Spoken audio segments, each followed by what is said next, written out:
ஆக்கினால் என்ன? இப்போ பாஜக, நான் பாஜக இல்லை, சங்கியும் இல்லை.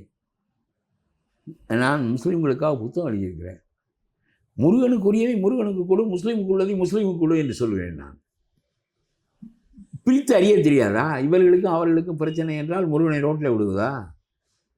இந்த நாட்டில் வழங்கி இந்த வளமைகளெல்லாம் போய்விட வேண்டுமா? அந்த ஜட்ஜி மீது அந்த ஜட்ஜி மீது பதவி நீக்க தீர்மானம் கொண்டு போகிறார் ஸ்டாலின். இதற்கு ராகுல் கையெழுத்து போடுகிறார். வெக்கங்கட்ட அரசு, இந்த அரசு போக வேண்டும், முருகன் இந்த அரசை போக்க வேண்டும். அதுக்கு நீ என்ன? நீ அதே மாதிரி தானே இருக்கிறாய் என்று கேட்கிறேன் நான்.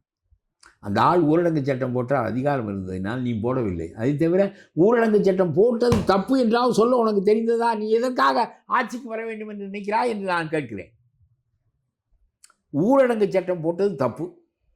ஒரு தீர்ப்பு சொன்னார் என்பதற்காக ஒரு நீதிபதியின் மீது பதவி நீக்க தீர்மானம் கொண்டு வந்தது, இம்பீச்மெண்ட் கொண்டு வந்தது, அதை விட பெரிய தப்பு. சொன்னாயா நீ?